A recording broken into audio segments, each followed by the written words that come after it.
Hello viewers.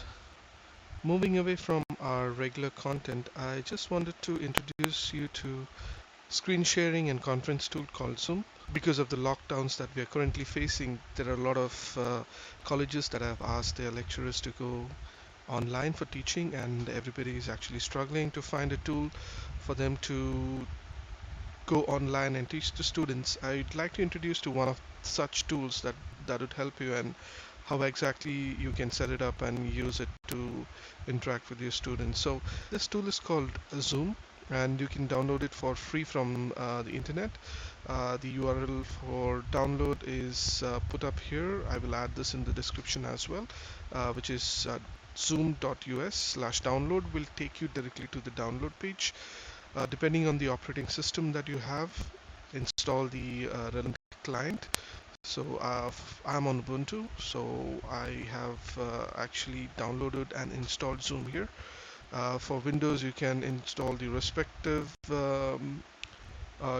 It is also available, as you can see, on Apple as well as Android, Google Android Play.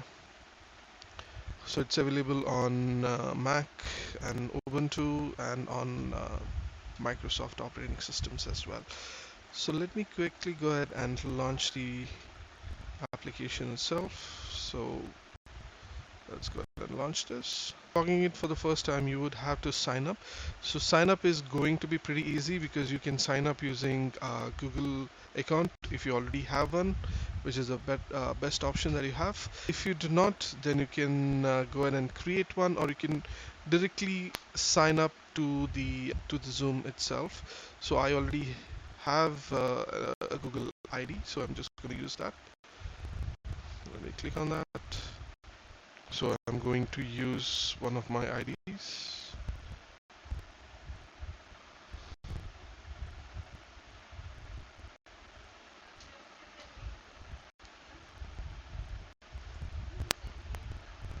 Let's say create an account, and then I can directly go ahead and launch the application, which is right here.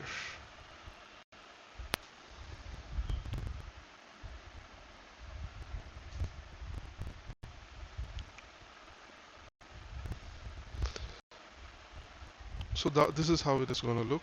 When you are actually doing or scheduling a class, it is best to go ahead and do it under the schedule option here. So click on schedule, and you can give an appropriate name for your class, like class 1 or so on. You can schedule it at a particular time. One of the things with the free version is that you can have only 100 people joining this call, and the call is limited to just 40 minutes.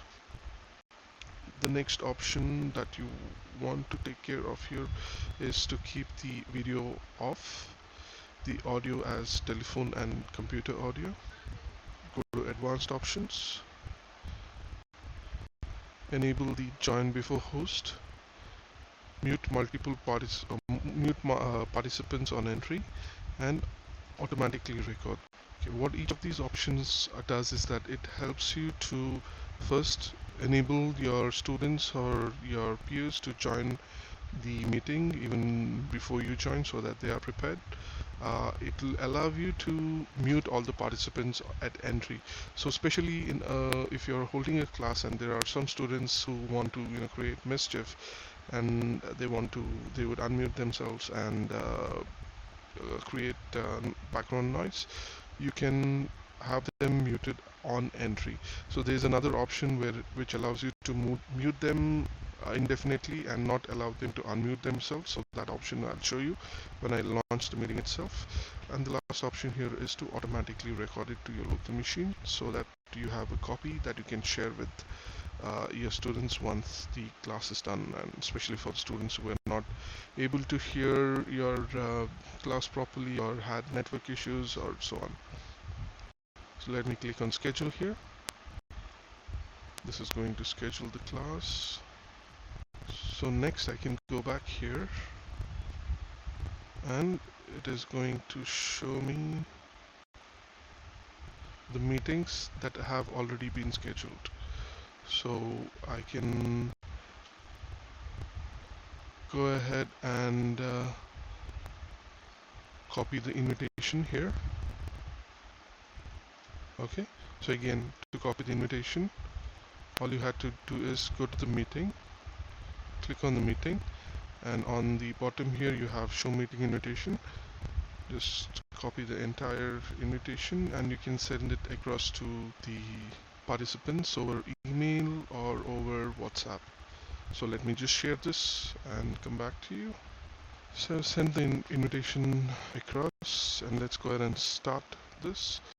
And I will show you a few options wherein you can enable just at the start of the meeting so that you do not have any kind of disturbance during the meeting itself. So first option here is to join with your with the computer audio. So this will allow you to use the headphones. So once you do this, you are on your main page for the meeting itself. So before you start, go ahead and click on Manage Participants and then click on Mute All. Once you click on Mute All, you get the pop-up which states that currently all the participants are muted, and there's another option which tells you that by checking this you are going to allow the participant to unmute themselves. Go ahead and uncheck this so that the participants will not be able to unmute themselves, and so they won't be able to create any background noise when the class is going on. So go ahead and click on yes. And let's wait for somebody to join so that you understand how to control their mics as well. Your mic control will be here at the bottom of the screen, the one which I've highlighted.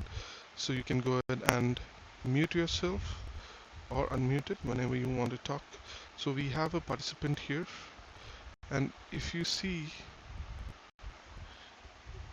they've not yet joined on call, so let's wait. So if you see, you can see the mic has been muted indefinitely. That participant will not be able to unmute themselves, but they have an option on their end to go to more and raise their hands. So if they do want to ask any questions, you can advise them to raise their hands like so, and then you can go ahead and unmute that particular person,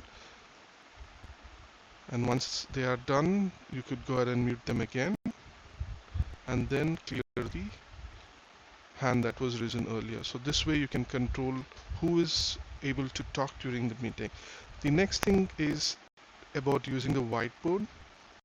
So you have a whiteboard option which you can use, and when you use this whiteboard option or the share option, the participant has an option to actually annotate themselves. So if you allow them to annotate, they could go ahead and, for example, write on your whiteboard and again create nuisance or some disturbance to the class itself. So to avoid this, what you could do is you could go ahead and go to more and click on disable participant annotation.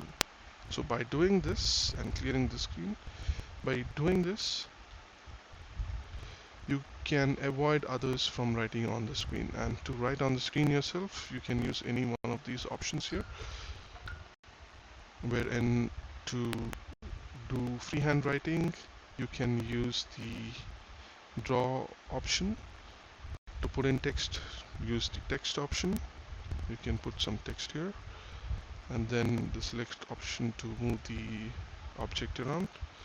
To clear everything, just click on clear and clear all drawings. It's gonna clear everything. If you want to share anything else other than the whiteboard, so you can do that by clicking on share and then selecting any of the applications here. So the first application itself is to share your entire desktop. The second, as I told you, was a whiteboard, and if you want to use a PPT or anything of that sort, you'll have to first open that PowerPoint presentation, and then click here to share that particular file. Once you're done, just click on the end meeting option here. So once you are done with the meeting, it is going to automatically save the recording, and this is the saved recording that you have, and you can go ahead and share this recording with the other members as well. So this was a short demo of Zoom, and this is a very helpful tool for whoever is trying to do online classes. Thanks for staying till the end. Bye bye.